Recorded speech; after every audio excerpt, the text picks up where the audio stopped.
കൊല്ലം ആശ്രമം മൈതാനത്ത് നടക്കുന്ന സരസ് മേളയ്ക്ക് തിരക്കേറുന്നു. ഇതര സംസ്ഥാനങ്ങളിൽ നിന്നുള്ള ഭക്ഷണങ്ങളും കരകൗശല വസ്തുക്കളുമാണ് മേളയുടെ മുഖ്യ ആകർഷണം.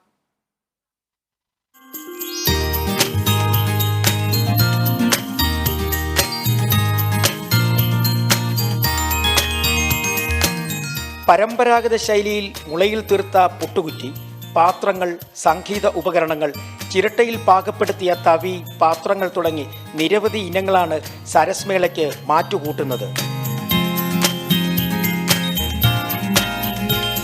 തീരുന്നില്ല. ഇതര സംസ്ഥാനങ്ങളിൽ നിന്നുമെത്തിയ വിവിധ ഇനം കരകൗശല വസ്തുക്കളാണ് മറ്റൊരു ആകർഷണം.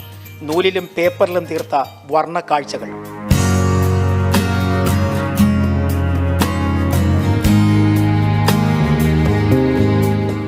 വിവിധ സംസ്ഥാനങ്ങളിൽ നിന്നെത്തിയ കലാകാരന്മാർ തയ്യാറാക്കിയ ചുവർചിത്രങ്ങളും പുരാതന ശൈലിയിലുള്ള ശില്പങ്ങളുമെല്ലാം മേളയിലുണ്ട്.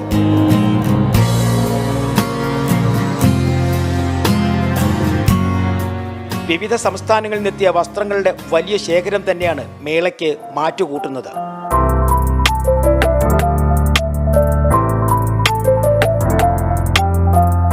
കേന്ദ്രഭരണ പ്രദേശങ്ങൾ ഉൾപ്പെടെ 28 സംസ്ഥാനങ്ങളിൽ നിന്നുള്ള രുചിക്കൂട്ടാണ് സരസ് മേളയുടെ മറ്റൊരു പ്രത്യേകത.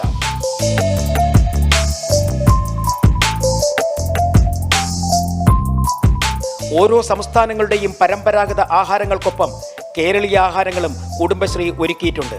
ഇന്ത്യയുടെ 28 സംസ്ഥാനങ്ങളിൽ നിന്നുള്ള കേന്ദ്രഭരണ പ്രദേശങ്ങളിൽ നിന്നുമുള്ള വിവിധങ്ങളായ ഉൽപ്പന്നങ്ങൾ നമ്മുടെ സ്റ്റാളുകളിൽ ലഭ്യമാണ്.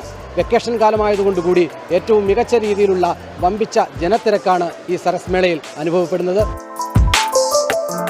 പൂർണ്ണമായും ശീതീകരിച്ച 250 സ്റ്റാളുകളാണ് സരസ് മേളയ്ക്കായി തയ്യാറാക്കിയിരിക്കുന്നത്. മേള മെയ് 7-ന് അവസാനിക്കും.